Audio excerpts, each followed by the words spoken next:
હાલો friends, જય શ્રી કૃષ્ણ. મારા કિચનમાં તમારું સ્વાગત છે.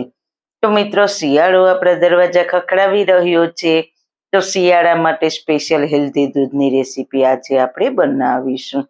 તો તમે રોજ રાત્રે સૂતા પહેલા 1 ગ્લાસ આ રીતે દૂધ બનાવીને પીશો ને, તો શરદી, ઉધરસ, કફ કે શરીરમાં કોઈ દુખાવો હોય તો તે બધું જ દૂર થઈ જશે. ઘરમાં બાળકોથી લઈને વડીલો સુધી બધાને જ આ દૂધના ફાયદા થશે. તો ચલો મારી સાથે શિયાળામાં ખૂબ જ ફાયદાકારક રેસીપી બનાવવાનું સ્ટાર્ટ કરીએ.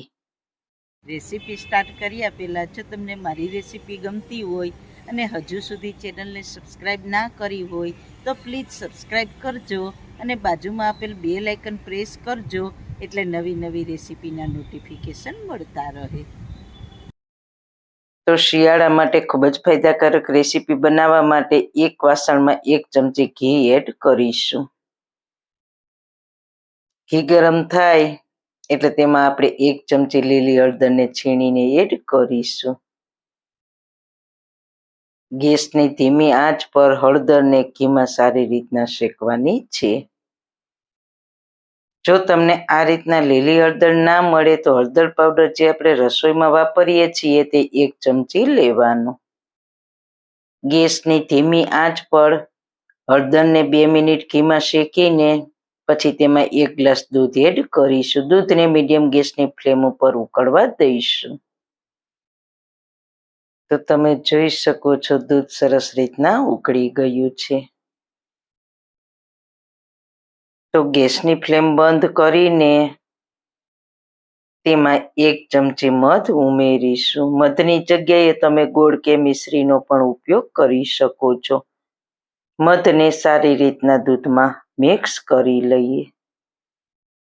તો તૈયાર છે આપણું હેલ્ધી ટેસ્ટી દૂધ. તો તેને સર્વિંગ ગ્લાસમાં સર્વ કરીશું. તો પહેલા આપણે ગરણી વડે ગાળી લઈશું. હજુ આપણે એક સામગ્રી ઉમેરવાની છે, તે ખૂબ જ ફાયદાકારક છે.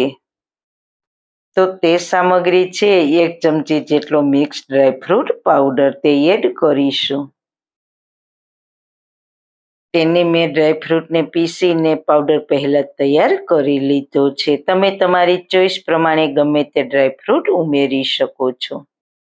હળદરવાળા દૂધમાં ડ્રાયફ્રૂટ મિક્સ કરીને પીવાથી તેના ખૂબ જ સારા ફાયદા થાય છે. તો તમે આ રીતના દૂધ બનાવીને શિયાળામાં રાત્રે 1 ગ્લાસ પીશો તો ખૂબ જ સારા ફાયદા થશે. તો જરૂર એકવાર ટ્રાય કરજો. તો મિત્રો, શિયાળા માટે ખૂબ જ ઉપયોગી રેસીપી તમને કેવી લાગી? જો સારી લાગી હોય તો તમારા ફ્રેન્ડ્સ ફેમિલીમાં શેર કરજો ને મારી ચેનલને સબસ્ક્રાઈબ કરજો. ફરી મળીશું એક નવી રેસીપી સાથે. જય શ્રી કૃષ્ણ.